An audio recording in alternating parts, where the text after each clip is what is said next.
আসসালামু আলাইকুম রহমতুল্লাহ। ভাই, একজন কন্টেন্ট ক্রিয়েটার যিনি যেভাবেই যায় বানুক, সে তার ব্যক্তিগত ব্যাপার।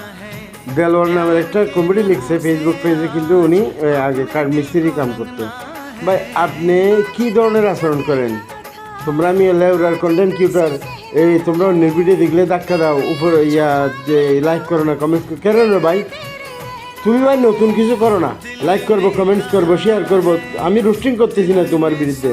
তুমি তোমার বিবেককে প্রশ্ন করো না, তুমি কেমনে বলে এগুলো লেবারার ক্রিয়েট করলে? তুমি কোন বালের সাদা? তুমি ফার্স্টে থাকলে কি না থাকলে কি রে ভাই? তুমি থাকলে কি না থাকলে কি? তুমি আমাদেরকে বিনোদন দাও, আমরা লাইক করবো, কমেন্টস করবো, শেয়ার করবো। নতুন কিছু করো না রে ভাই, শুধু প্রতিটা ভিডিওতে বলতে ভাই কমেন্টস করেন, শেয়ার করেন, আমি আপনার পাশে আছি। কিরে ভাই, আপনার পাশে থাকলেও কি না থাকলেও কি, কিন্তু আপনি যে কথাটা বলছেন লেওরা, এটা কিন্তু খুব খারাপ একটা কথা বলছেন, এটা ভালো না।